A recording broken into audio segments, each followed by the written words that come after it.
Hello and welcome to the Heresy Lodge. I am your host, Dylan Cooper, the Constant Coast over here. Gavin Franklin. And guys, we are here this week to review Scars by Chris Wraight. I really enjoyed it. I enjoyed it a lot. It is Chris Wraight. I don't know why I read it. Chris Wright? I also thought it was right. I might even called it right last episode. I don't know. I realized there's an A there, though. I feel like I've heard people say Chris Wright. But right. I don't know. Well, Chris, we'd love to have you on the podcast. Yeah, Chris Wraight. Before we get too far into the book, as always, we are drinking. We also have all of our socials to go over. So if you guys are interested, feel free to shoot the shit with us. We have been having like bi-weekly meetups. People are just hanging out in the group. It's a lot of fun. They talk, work on hobby stuff, painting, building models, shooting the shit, talking lore. It's really cool. Highly suggest getting on it. You can do that by going to our Discord. You can find that pinned to our Twitter at Heresy Lodge. If you feel like contributing to the podcast at all, we do have tips enabled on Twitter. Anything that goes into that goes right back into the podcast, whether it's equipment, beer, whatever, books. They're getting a lot harder to find now. You can also find us on YouTube. Please like and subscribe if you're on there. Leave comments. We always respond back. You can always email us as well at theheresylodge@gmail.com. That's it. Beer. I have two. I'm still going through my box of beers around the world. The first one, the least exciting one, I have Modelo Especial. I like myself a Modelo, though. Modelo's pretty good. I think that's the first time I've had the Especial. Oh, is it kind of like Miller High Life?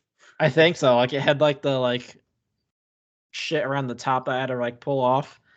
I mean, it's good. It's standard. It's less banana-y than normal Modelo. That's good. And then my other one over here is a Paulaner München Hefeweizen. That'll be a good Hefe. So we'll see how that goes whenever I start to drink it. I'm not a big Hefe fan. Really? I love some Hefe. The banana taste of Hefes. I don't know what. I think it's just bananas and beer in combination just really hits my stomach like a truck. But yeah. I'm drinking some wine today, the more sophisticated of the two of us. Yes, very fancy. This wine is called Snowflake White. Yeah, it looks like you. It is from Lanther Winery. It's on the southern part of Indiana in Madison. It's very crisp. Crisp. Like a cider? Like a white wine, but not dry. Like a sweet white wine. That is also cold. All right. I will take your word for that one. Yes. Speaking of something you said earlier about the books getting harder to find. Can we talk about this? Yeah, let's have a bitch session for a minute. Because, man, especially, so, newsflash, if you guys don't remember, next book we're doing is Garo, because characters introduced that are very important to Vengeful Spirit. So we're doing Garo first before we go into Vengeful Spirit. Finding Garo is fucking hard as hell. And the only reason I even have a copy ordered is because Black Library is randomly like, we are going to reprint these 5 books. And Garo was one of them. So I paid for it. But the most annoying fucking part is I will receive it within 150 days. I don't know when I'm getting it. Business days. Yeah, business days. So like, what the fuck? Did the math. Bit over 6 months. Yeah, I'm hoping I get Master of Mankind before we do that. Because right now, both of us downloaded the book on our phone. And I don't even know if that's in order. I have no idea. It's a very confusing copy. I mean, it's a cool story so far. I'm really enjoying it, but I'm like, I hope this is right. Same. I started going through, like, looking it up, like, what order to read stuff in, and I'm like, there's no way it's, like, 6 separate books, right? And it's not. I don't think. I mean, it's short stories, but it's so confusing. And, like, books the copy I have doesn't say the name of them. And reading through it 3 different times, it mentioned a title of one of the other ones, and I was like, wait, Is this Oath of the Moment? Is this the Sword one? Is it Legion of One? What the fuck am I reading? I know. So, I I know. don't know. So So when we review it, that might be a two-parter, or well, I guess technically three-parter. Preview two reviews. Also, we might want to do that because of how long Vengeful Spirit is. yeah, Because it's Vengeful a heavy Spirit's one. long. Yeah, not only are the books getting more complicated to find, they're getting larger. Yeah. I'm honestly surprised we both got this done in 2 weeks. Scars. Yeah. It was rough. I finished it yesterday. Yeah, I finished it on Monday. I And mean, I it wasn't. enjoyed it. It was Yeah, it really wasn't a good. rough read. It was just like it was a long one. Yeah. And I looked at Vengeful Spirit as I put this on the shelf. I It's was like the like, size of oh the Bible. Like, oh God. fuck. Sometimes I feel a little sinful for reading this much because I'm like, man, I would be a Bible expert by now if I just dedicated this much time. And think about all the religious books I could have finished. Exactly. So many life helper books. Yeah, so we are definitely having a hard time getting a hold of a lot of the books in the inner part of the Horse Heresy. And one thing I don't understand is why aren't all the books made to order? You know, I'm not familiar with the way the system of printing books works. Maybe it doesn't make sense to do that. But you would think that there would be enough in circulation that it doesn't cost you $75 to buy a used copy of Garo. I don't even know where you found it for $75. Because all the ones I've seen have been like 100 plus. I'm like, this is stupid. Yeah, a little worried, but I'm more worried about having the collection than I am about reading Yep. them because we will read them. We'll find ways to read them or listen to them audiobooks. But man, Yeah, like, I want them on my shelf. yeah, and I I feel want like to be that's like, gonna be look hard at to all those do. books I read. I am really, really smart. I'm so smart. My Yeah, vocabulary out of this world. it's kind of nice. Like I have my paintings there and my books there with all my miniatures, and people can come in and be like, "Ah, you're a terrible painter and you read a lot, you nerd." I want people to think that. Yeah, I just copy Henry Cavill. All right, he's fucking cool. Pretty much. So, Scars, A Legion Divided. This was really good. I enjoyed it a lot. I know in the preview we kind of talked about how it read a lot like Thousand Suns did, but I think this one is very much. I think it'd be perfect to do like a small TV series or like even like a movie because that's like exactly how I read it. Mm-hmm. It was like just like reading through it. It was serious. Like it was in good order. Everything made sense. I think it'd be great for TV show movie. Yes, and only I wouldn't even say it's a negative. But there were a couple things I thought of, but one thing that's really frustrating to me is the salamander died. I called it. I called it in the first It's it. episode. I was like, I haven't read it yet. I swear. And I was like, just based off of the past, the salamander has to die. And of course, like the salamander always takes on the role of like this is the wise, fatherly salamander figure that's telling us how to live morally, and then sacrifices his life in the end so we can live Yep. on and do the right thing. And I'm like, oh my god, like why is the salamander the character that dies so another character can learn a lesson? Yeah, they have to have like way shorter supply than the Raven Guard at this point.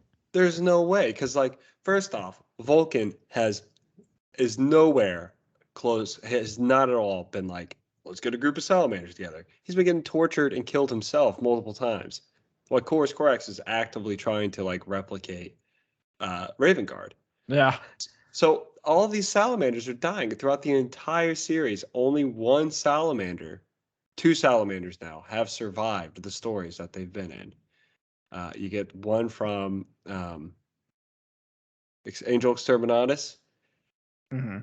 and the other one that you barely read about in any way, shape, or form in the Unremembered Empire. Yep, and that's it. Don't even remember R.I.P. their names. This salamander was badass too. He was really cool. He was like, he had the badass hammer and everything. I was like, this is like a cool salamander. He died. Yep. Yeah, they always die before the Iron Hands. I like the Which Iron Hands makes a lot no less. sense. It's frustrating. It is. So Also, whenever we do our special episode after Garo, definitely want to just have like a conversation about character deaths. Because there's definitely a lack of them. You think so? Of important ones. I feel as if one thing I want to do is kind of go through each of the books and mark down how many characters died, because I agree with you. I think there is a lack so far going this far into the heresy of important character deaths. And it makes me a little concerned for the Siege series because I feel like it's just going to be a bunch of like murdering named characters. Yeah, I mean, that's probably what we're going to have to do because we know a lot of them aren't going to be around after that. Sorry, you guys can hear my dog barking. Oh, it happens. It does. Okay, let's do this. How should we start? Should we go? There's two stories basically. We have the story of Yasugi, and we have the Khan, and I guess there's three, and then we have the two recruits.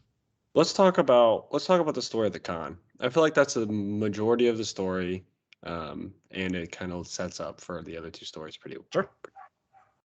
So the Khan and the White Scars they were sent after Olenor by Horus to assist him to take care of a bunch of orcs. And the White Scars are like, sweet.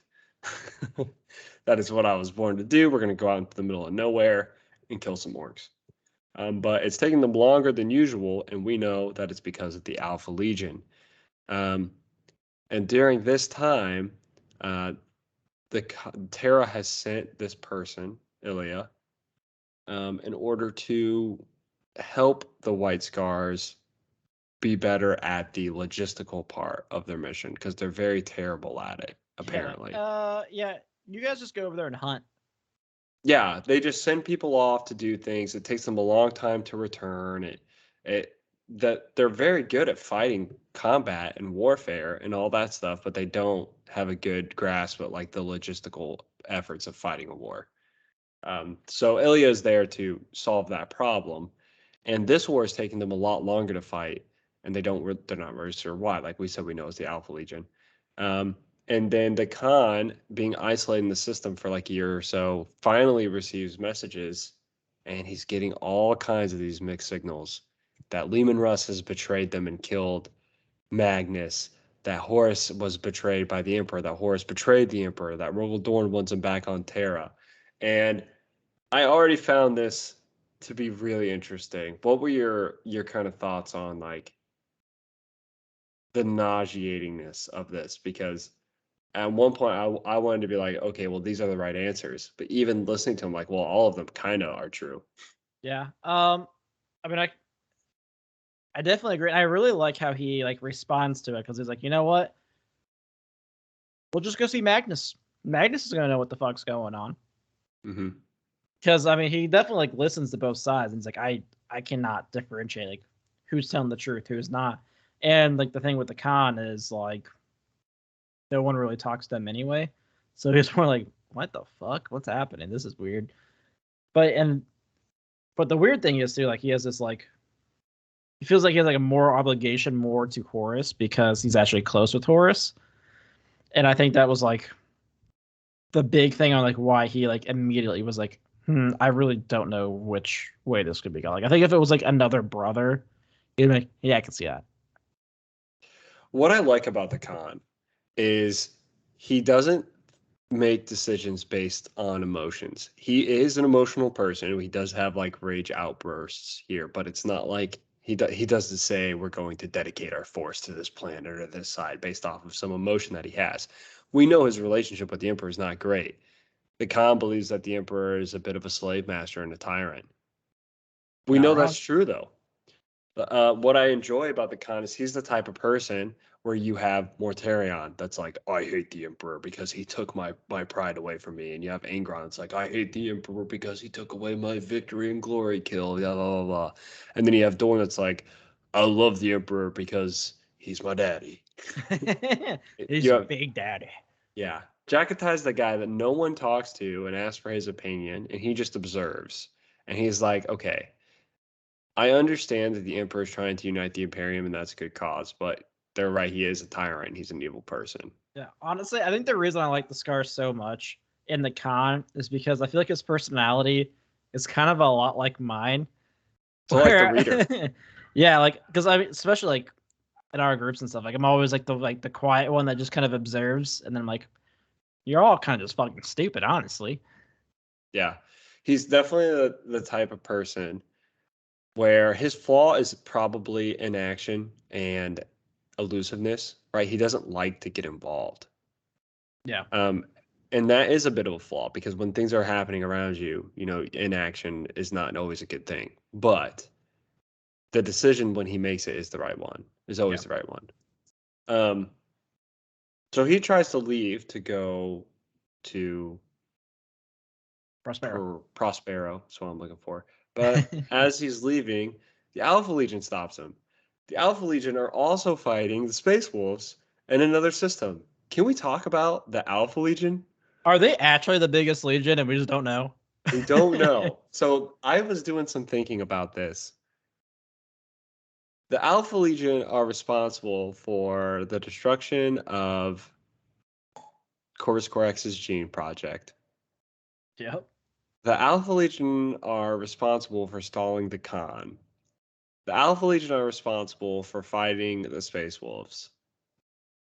The Alpha Legion attempted assassination on Gilliman. Like, can we just acknowledge again that the Alpha Legion really kind of carries the heresy? They might be the best legion, and just no one fucking knows. Yeah.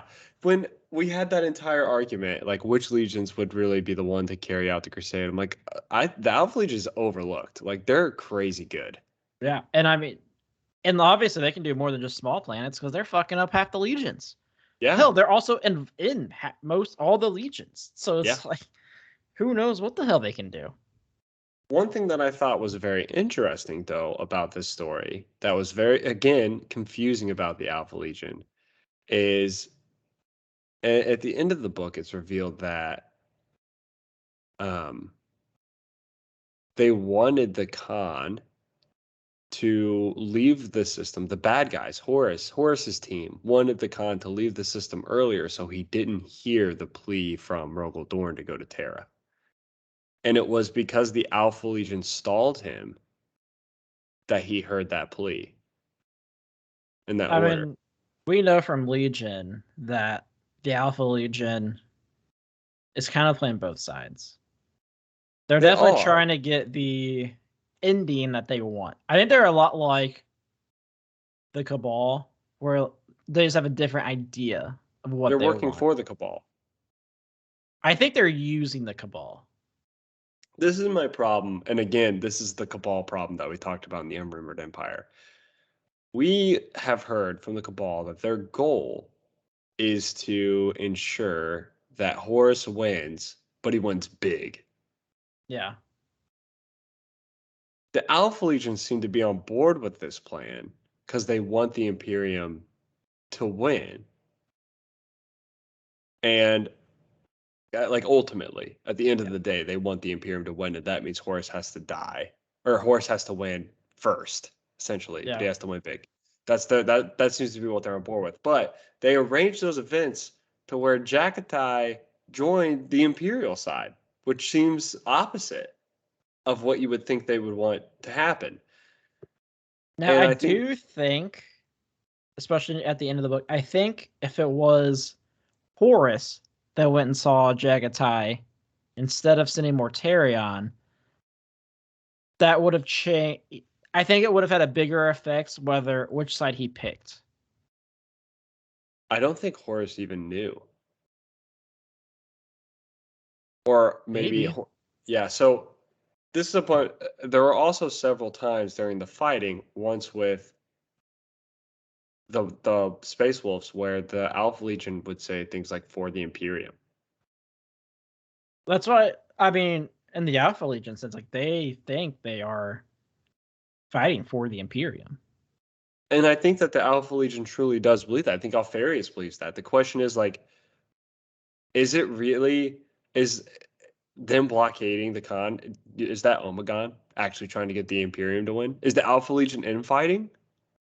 See, I think Alferis and Omegon are both playing the each side of like what the Cabal wants. Like one of them wants Horus to win, and like the other half is like trying to get like the Emperor to win, and they're just trying to get like stalemated or something.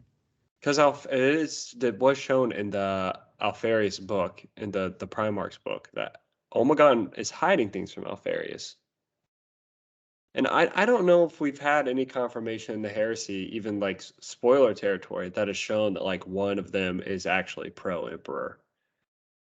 I think it would make sense if one of the twins was like play. I think they're playing both sides. I think it would make sense if one on each. Yeah, I mean, you have the Alpha Legion and the Cabal, which seem to have like this goal in mind, but maybe that's not all of their goals, and they're playing each other, and it's very confusing. There's a lot to be read into things. We know Omegon and Alpharius are hiding things from each other. We know we have certain people from the Alpha Legion saying that they're doing the things for the Imperium. We know that the Alpha Legion prevented the White Scars from leaving so they could hear Dorn's message. So there's so many questions behind what their motives are and what they actually want to have happen. It's just one of those things that I wish would be a little bit more clear. I understand why they're doing it, because that's the like guys of the Alpha Legion and of the Cabal.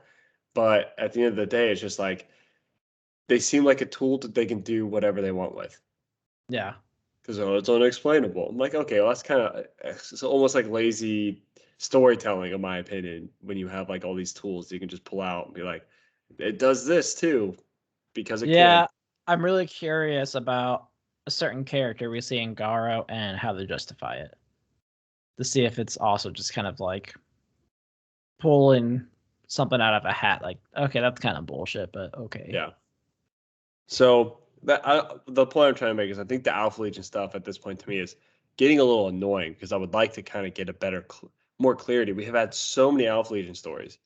You'd think we would be able to wrap our heads around the goals and motives of some of the Yeah, characters. I would really like another like Legion-esque book of the Alpha Legion, just because it was like actually like from their POV and kind of like what the hell they're doing, rather than just like, oh, I infiltrated the Raven Guard in this Raven Guard book. Am I Alpharius? Is he Alpharius? Are we even the same person that you've been reading the whole time? We don't know.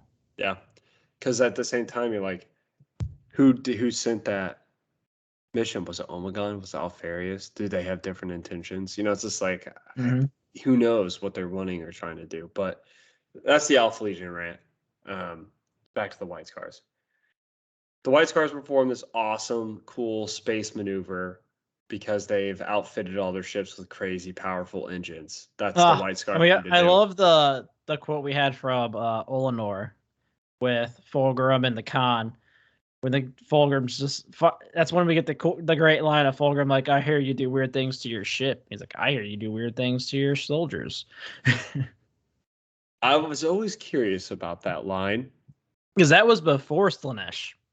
Yeah, and we've seen what most people believe is he's referring to the implants that he gives to his soldiers, what that Fabius was working on. But I'm pretty sure that didn't start until the Lair Temple. Yeah. Which was way past Olenor. Yeah, which makes me believe that the Khan is highly suggesting that Fulgrim may or may not fuck around with his Soldiers. legion. I mean, to each their own, I guess. Yes, Well, which that's is weird. It's a lot of incest. there's a lot of like subtle things too in like the Shattered Glass story. I thought that was like seeming to suggest that Fulgrim had had several romantic interests with previous Space Marines or people on Chemos. Wouldn't surprise me. Wouldn't surprise me either. I just thought it was kind of interesting. So they break through and they are requested to give aid to the Space Wolves. And again, this is where the Khan is like, okay, I'm requested to go to Terra. I'm requested to give aid to the Space Wolves. I'm requested to join Horus. I'm requested to fight the Space Wolves. There's too much request going on. I need to go see for myself. And he goes to Prospero. I love the message he sends to Leman Russ, though. That was the most comical thing in the entire. So obviously, like Heiser was like, well, I was asked by Dorn to return to Terra, so I gotta figure stuff out. And then what he puts out the end is amazing. Yeah, what was it? See you like next snow or some shit. Until next winter. Yeah, and he's like, or whatever it is they say. You know what they say, because he's Next just scene. Oh, it's so great. The next scene, you have Lehman Russ just sitting in his chair, tapping his chair, just visually frustrated. He just stops and goes, "Did he really say until next winter?" Yes, sir, he did. Like, And that's the dumbest shit I've like ever that seen in my life. motherfucker. That is so cringe, Jagatai. I I don't can't even fucking be say mad at your that. message. I don't even know if that's you. That's one of the dumbest things you've ever said.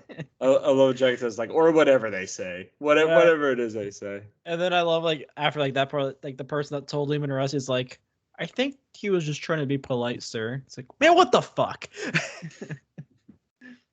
Till next winter. It's ridiculous.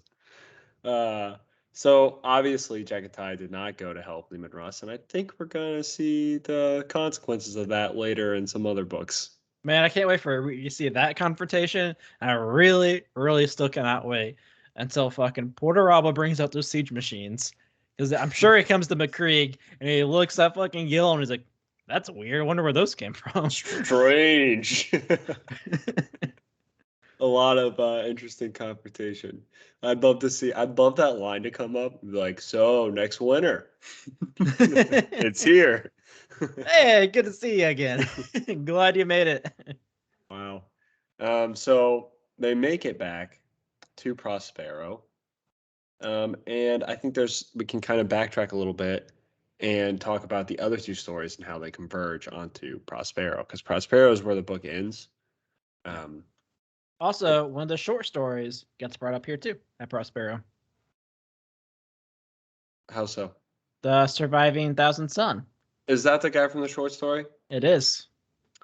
Little conflicted about that, because in the short story he survives with a fleet of people. Yeah, maybe the fucking world leaders just got rid of the fleet and they left him there. I don't know. That is the same guy though, right? I'm like 98% sure. Okay, I'll need to look into it because I'm pretty sure I thought so too. But let's do Yasugi. Also, I looked up Yasugi, and it's actually a real person. He was the father of the Khan. Yasugi Khan? Yeah, he is the father of Genghis Khan. That's sick as shit. He was poisoned by a rival clan. Wonder if that'll come up. Fucking probably. It's gonna be Alpha Legion. Oh, actually, it could be Death Guard. That makes sense with poison. Interesting. So, he is on their home planet of Chardix. Chondax, maybe? I don't know. Yeah. You listened to the audiobook, didn't you? Fucking, what did they say? You know, I purchased the audiobook and never opened it. Aren't the audiobooks more expensive? Yes, they are. Thank you for reminding me. Fair enough. So, yeah, he's on their home planet. He was actually separated from the Khan because the Khan needed him to represent them at Nikeaa, which is, I think, something we need to talk about a little bit near the end there. So he's decided that he's been away from the Khan too long. He's going to take a ship from the homeworld and head back to try and find him. On his way through the warp storm, he runs into some shattered legions. Specifically, I didn't see any Raven Guard, Salamanders, and Iron Hands. Yep. And hilariously, just kicks their ass. Yeah, you were right. This guy is so overpowered. OP as fuck. Like, he stops bullets. He just shoots lightning out of his hands. He can do whatever the hell he wants. Creates flames, reads people's minds, makes them forget things, reads like emotions on spaceships. Yeah, miles away. Also, I really like that the Shattered Legions attack them because they were like, we have literally no fucking idea if the White Scars are on our side or not. Yeah, they were like, White Scars? That's shit. We forgot to write down, like, they have a list of like traitors, loyalists. Fuck, we forgot about those guys. He's friends with Horus, right? Yeah. Let's just kill him. Gotta be better. Yeah, just shoot him. Let's see what happens. And then we have the witch, the fact that he's a psyker. They're like, he's a psyker, therefore he's evil. We must kill him. The psychers, there were psychers in salamanders. They were obviously shut down. I don't know if there are any surviving psychers of the salamanders. I don't know if there's any salamanders, dude, besides Exactly. the 2. Well, 3 if you count Vulcan. I don't think there were any psychers in the Iron Hands. I think the Iron Hands were one of the 2 legions. They're like, nope, fuck that. We're not doing psychers. Are them and Emperor's Children? No, Death Card. Did Emperor's Children have any? I thought they were pretty against it. No, because of the whole imperfect thing. Oh, maybe. Maybe. Yeah, I can't remember. But yes, they were not fans of psychers, the Iron Hands. So basically they team up. Yasuge learns about the horse heresy. He was like, oh shit, that's some serious stuff. And I keep having bad dreams. That was really weird. So he shows up.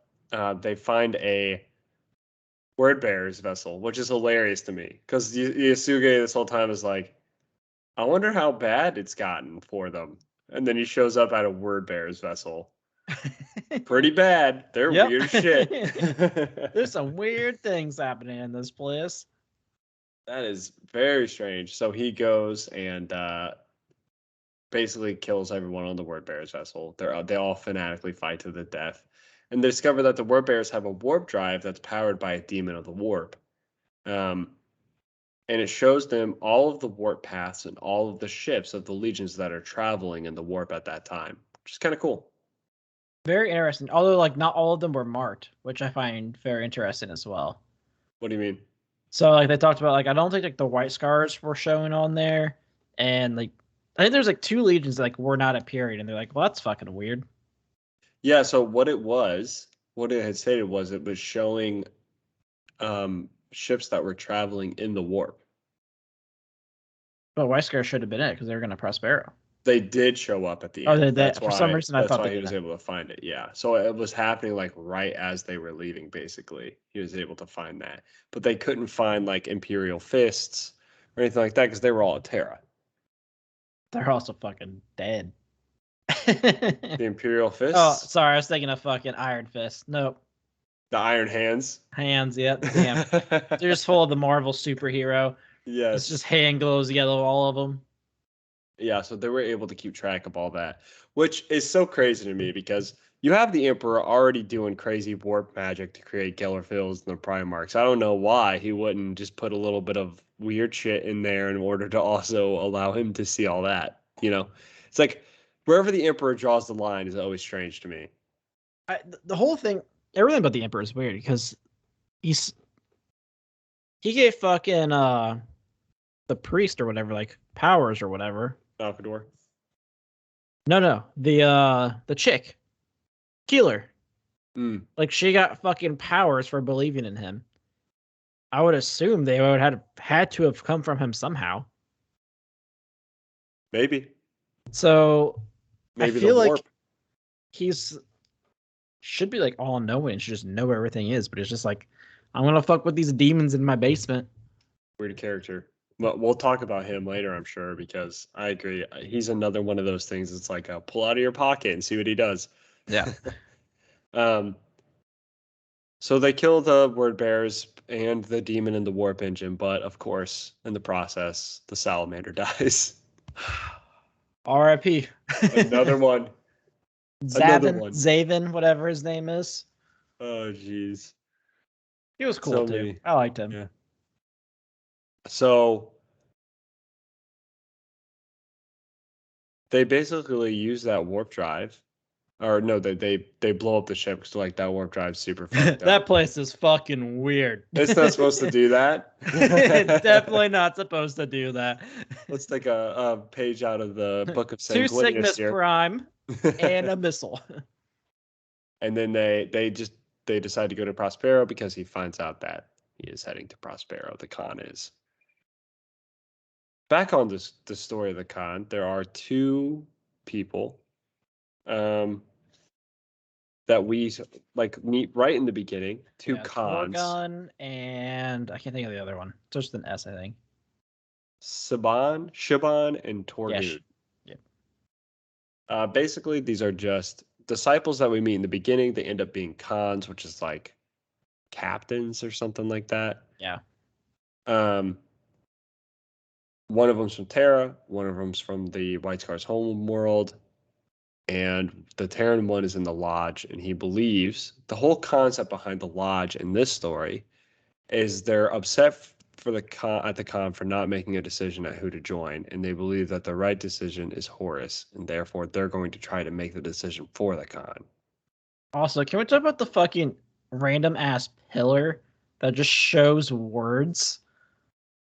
What the fuck magic is 8-ball? that? Yeah. Whose side do we join?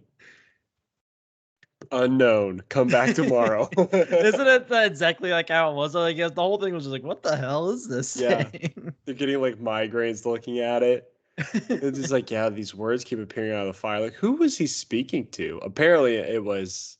This is another thing that blows me. I really want to talk about Mortarion in the at this story, but like apparently they're talking to the Death Guard Which without makes knowing. no sense because this is definitely some psyker bullshit. It's some psyker bullshit. 100% some psyker bullshit. So they're talking to this flaming pillar. How it got on board, I'm gonna blame the word bearers. Always.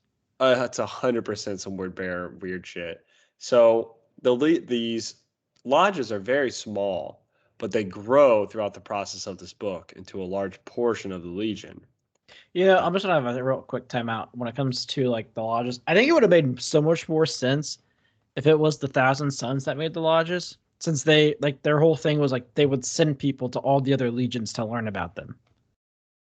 It Like, how the would, but fuck did the word bearers make them?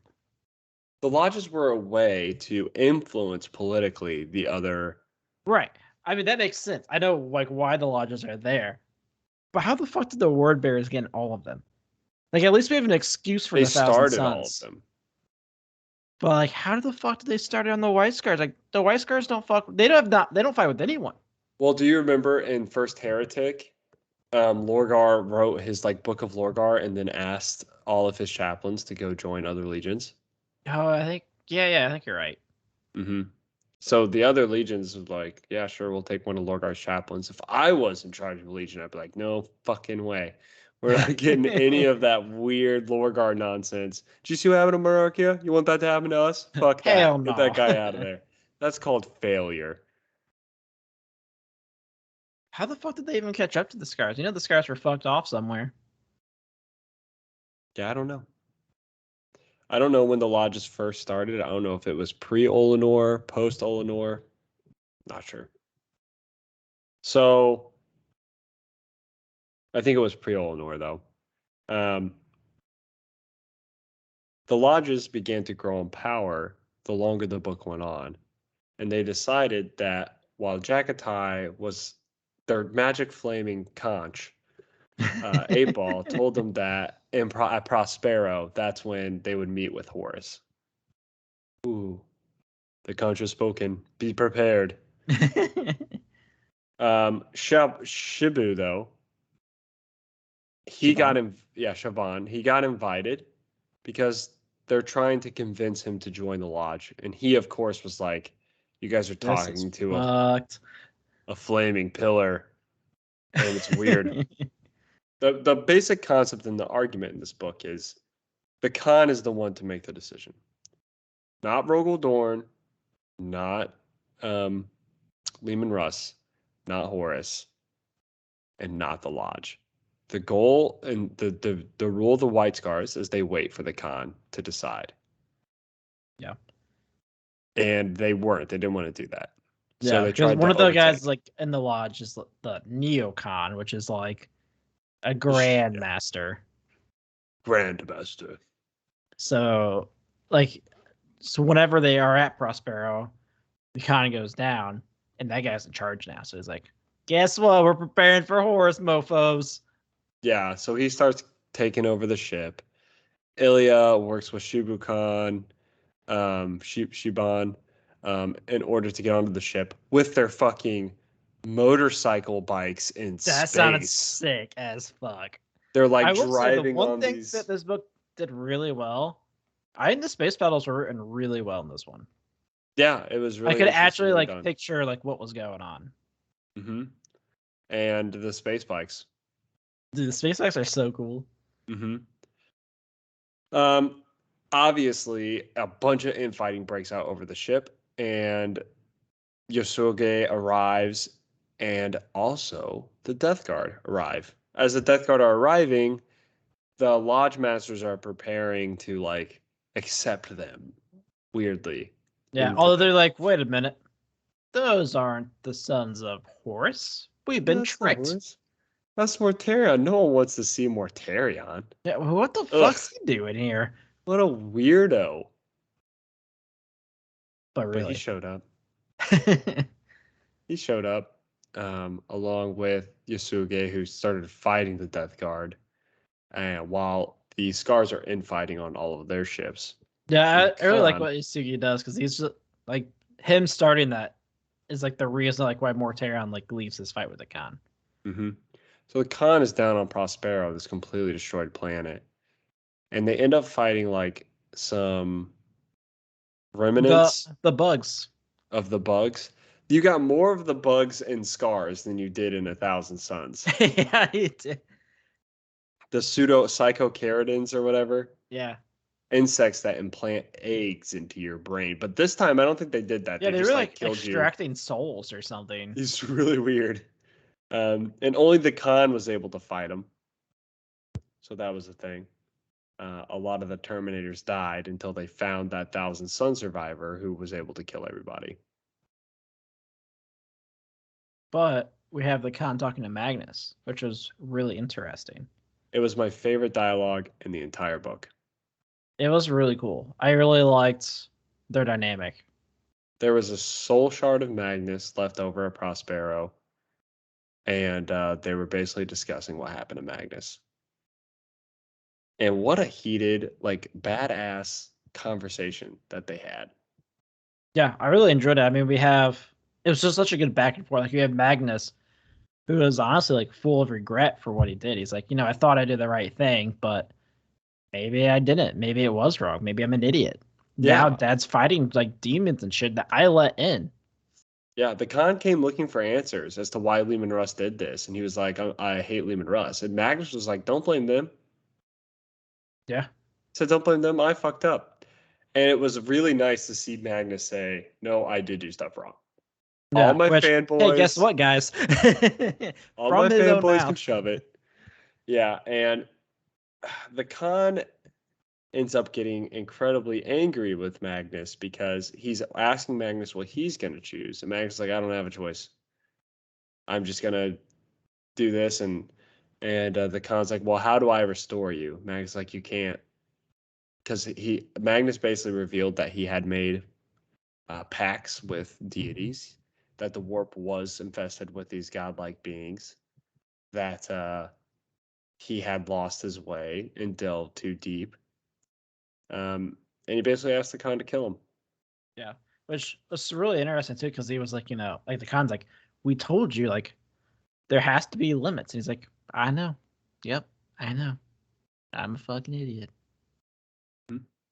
He even said, like, maybe the Emperor will forgive me, but probably not. Yeah, but I thought that was really interesting. He's like, it'd be great, but I would be surprised if he did, because I fucked up some things. Maybe there will be some redemption possibilities for Magnus. I may or may not know of a storyline that happens to Magnus near the end. I know it's fate, but I don't know anything else. Yeah, near the end, there's a story during the siege, and he fights another Primarch that would surprise you. He gets his ass beat, which is also surprising. So as the Khan returns, he gets confronted by none other but Mortarion and his Death Shroud. And I love this talk too. I really want to talk about this a lot more. The Khan just analyzes the fuck out of Mortarion and basically tells him how it is. And Mortarion's like, oh, but you don't. No, that's not what. It's so smart. It was Mortarion, I think, that really pushed the Khan to decide. So the Khan already decided after talking to Magnus. He was like, Horus has fallen. Yeah. Yeah, because Yeah. Magnus says, like, the Horus that is now, he's been corrupted by the warp. Like, that is not the Horus that, like, we knew. That's not our brother anymore. He's totally different. Mm-hmm. Which, I mean, is true. And Mortarion comes down. He's like, the first thing he says, like, listen, the Emperor is a corrupt motherfucker. And the Khan's like, this is true. Yeah, it makes sense. Yeah. Yes. But what's so great about the conversation is Mortarion's basically trying to convince Khan not just to join the side of Horus, but to join the side of Horus with Mortarion.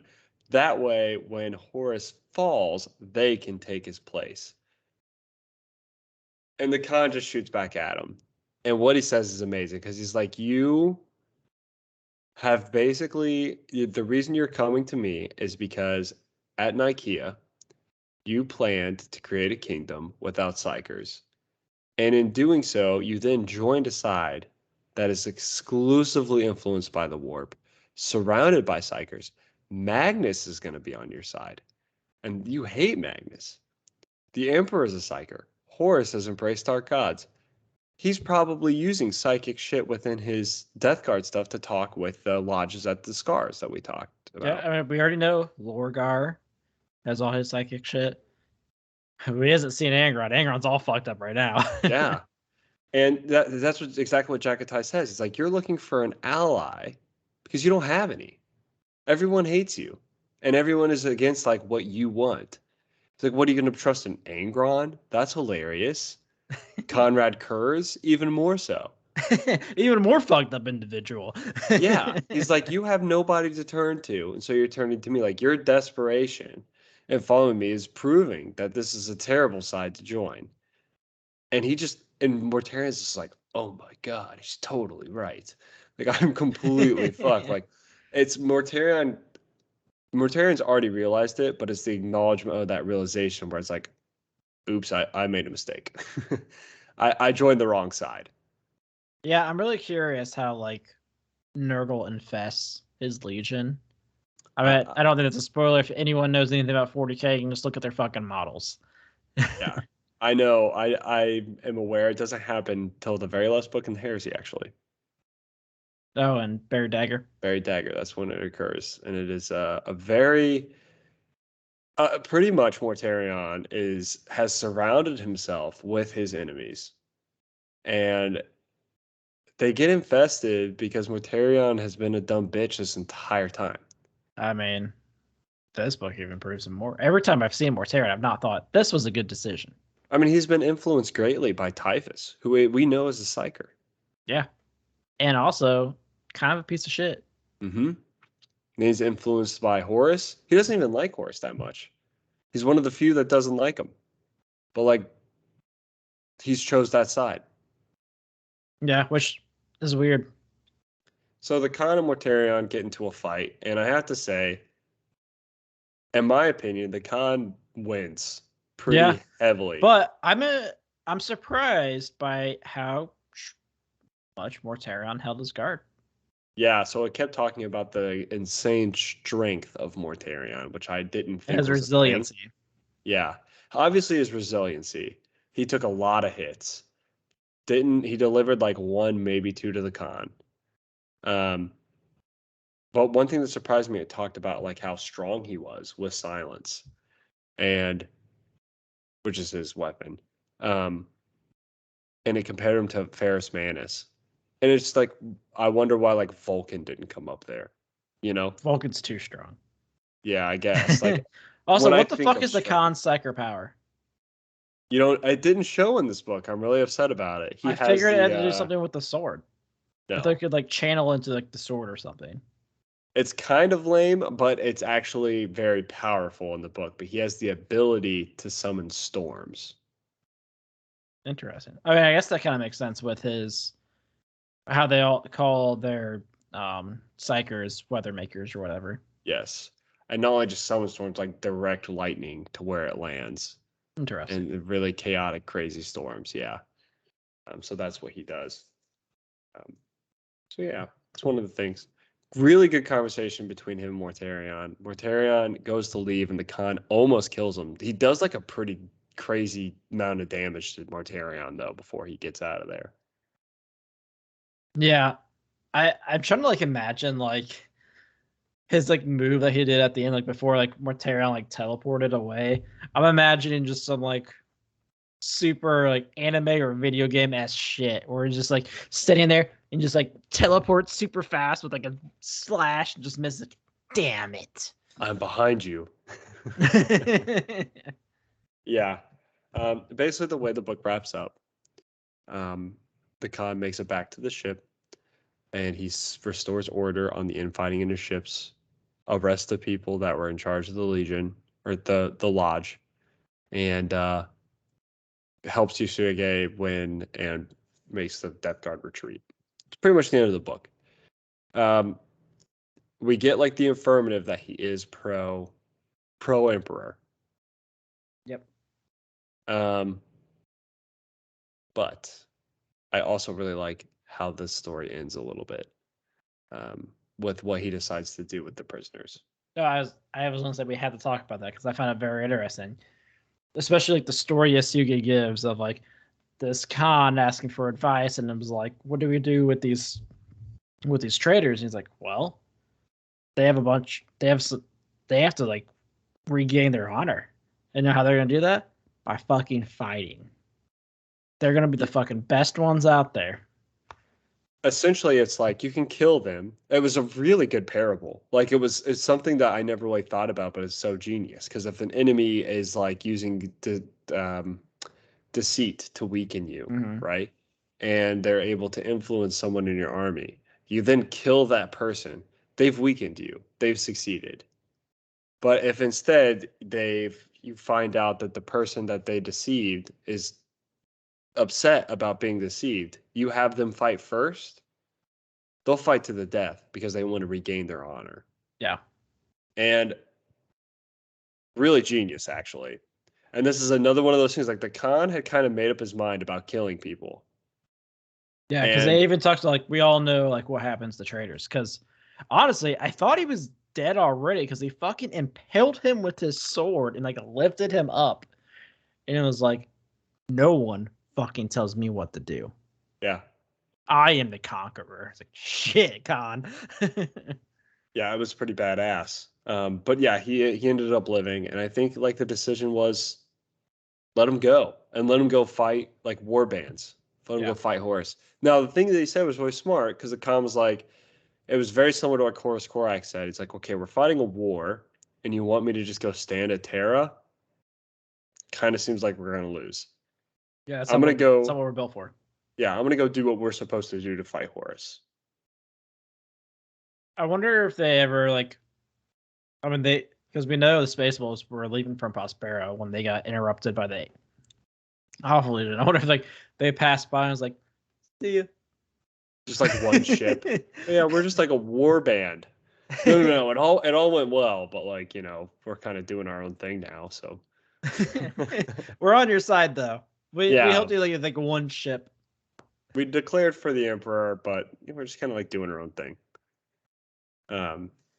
Yeah, I think that was really cool. So one thing I really want to talk about with this book is Nikeaa.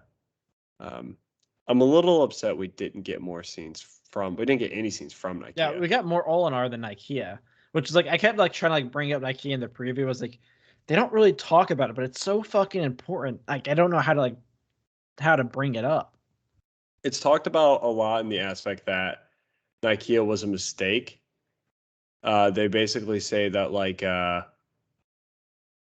decisions, multiple people, Yasugi, Malkador, they all brought up the fact that like the heresy all started at Nikeaa and all the mistakes that were made at Nikeaa. And I'm curious as like why. It didn't really explain that. It explained that obviously. Do you think if the Khan was there, it would have changed things? I don't think so. I think Yusuke is right. Like as soon as Magnus went on his rant, he was like, "We lost." As soon as Magnus started talking, we were done. What was really interesting about Yasugi's point of view is I think it was very true, because if the Khan spoke instead of Magnus, I think it would have changed things. We know quite a few things. We know that the Emperor definitely knew, and the Space Wolves, that the Thousand Suns was infiltrated by a demon. We know that the Emperor probably knew that Magnus had made pacts with demons in order to prevent the flesh change in his legion. Yeah, I mean, I think that can be heavily implied too, because we know that the Emperor has made deals himself with them. So I think he would see the signs. Yeah. I think if really looking back at this, and one thing that Mortarion might be a little pissed about again is I don't think that Nikeaa was meant to end the Librarius. I don't think that was the point of Nikeaa. Yeah, I think it was just the censor, the Thousand Suns. It was specifically targeting the Thousand Suns. We know that the Space Wolves, one of the main proclamators of the Nikeaa decision, still use Psykers after Nikeaa. I guess Yuki did too. Yeah, the White Scars still use Psykers. They didn't give a shit.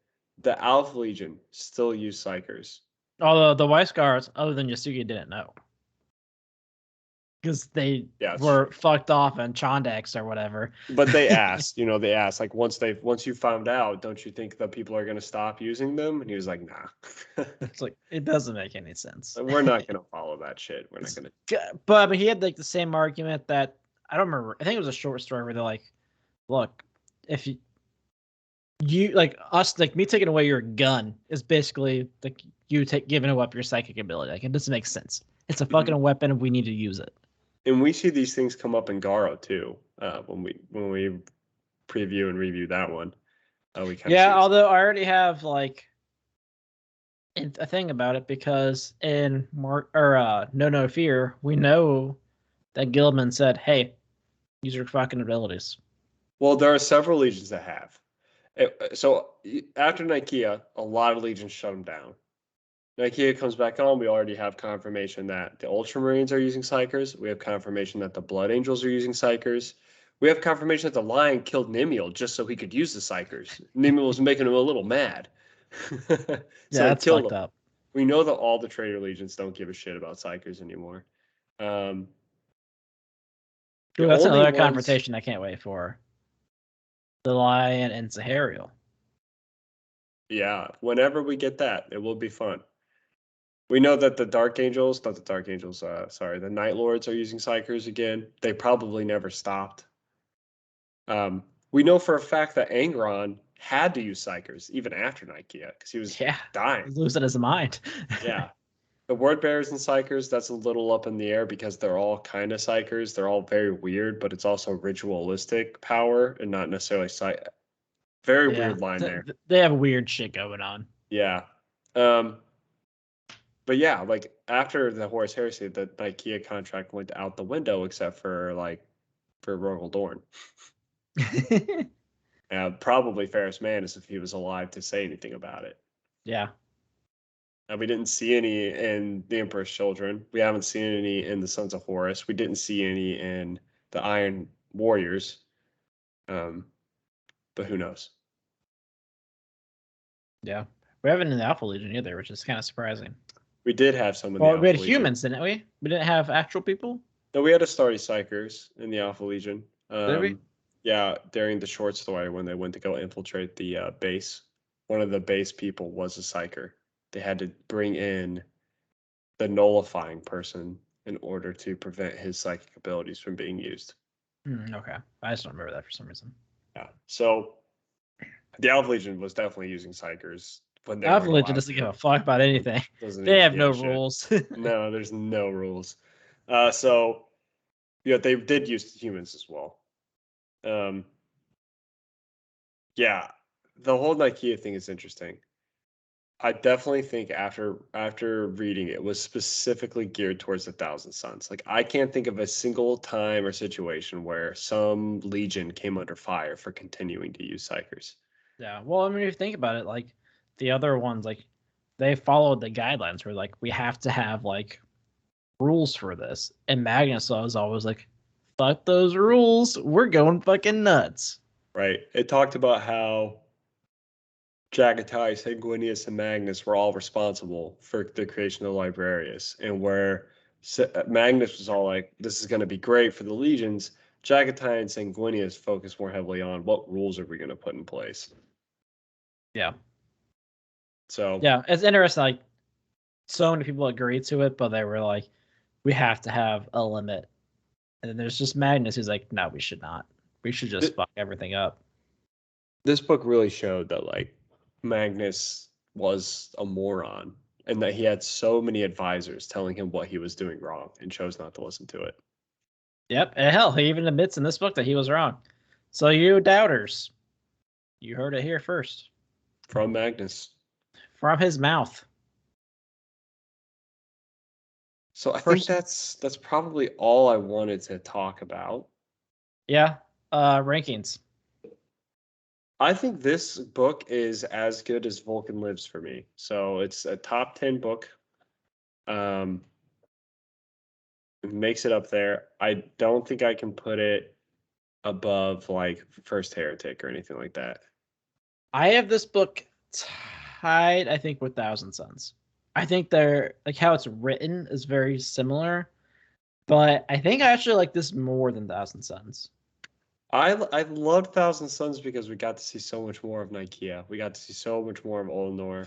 It was such an interesting story. We got to see, I don't know. I just thought it was a really cool story. We got to see Remembrancers. We did get Ilya here, which was cool. We got a human, but I don't think it was as well done as the Remembrancers in Thousand Suns. See, I think the reason why I like this one the most, I think, is because it's not focused really on much combat at all.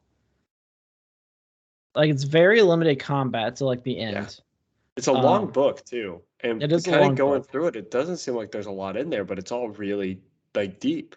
Yeah, it's like a bunch of like good conversations, a bunch of insight on characters. I think it's just so different than the rest that I have it tied with Thousand Suns. I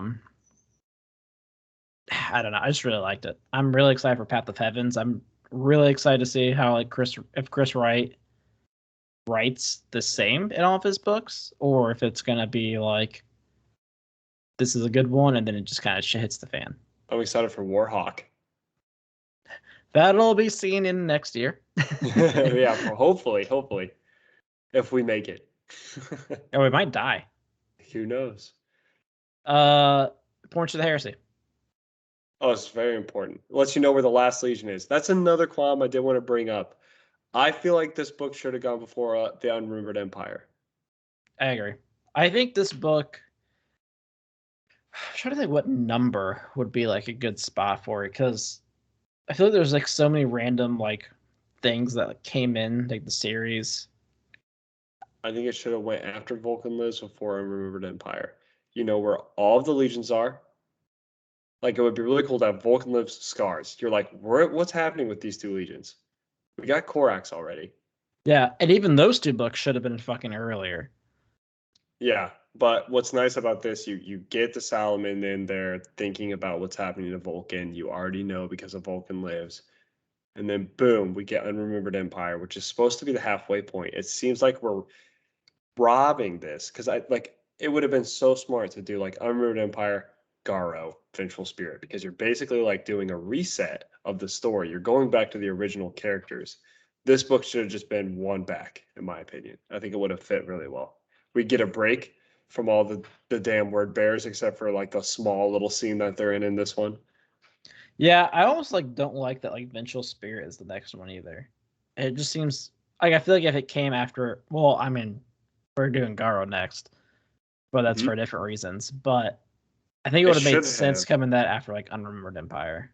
Yes, it should have been Scars before Unremembered Empire and then Garo Vengeful Spirit. Yeah, that makes sense. They should just fucking sign us already. What's happening? What's going on? Let's rewrite it. Same books, just different order. Let's go. Yeah.